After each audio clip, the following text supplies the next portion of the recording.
most important thing to have for this process is a plan, which is why we do the workshop, so that you have an understanding of what you need and don't just get up one day and say, I want to buy a house, because you have to prepare for that.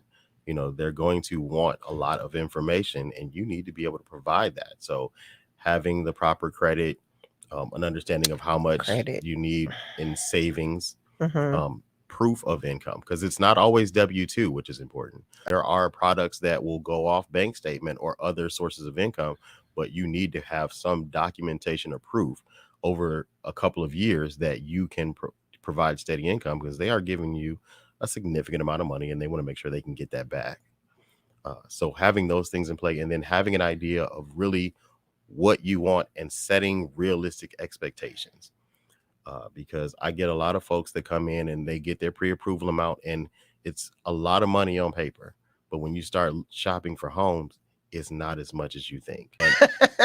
And I said, baby, I know it seems like a lot of money, but this ain't to die for money. Your money gonna live, so we need to look at something else. So it's a lot. And also accept that this may not be your forever home, because if this is your first purchase, this might not be where you are forever. It is just where you're starting. So this is a leapfrog home. So buy the opportunity if you don't love the home. Just made it up.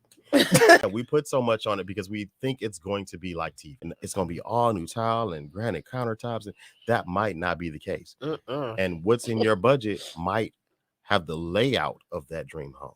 But you may have to come back and, do some painting and upgrade over the years to get exactly what you want. So the dream versus reality. In every context, it sets unrealistic expectations because people see it and it's like, oh, it's supposed to be like that. And it's like, well, you don't know what it took to get there.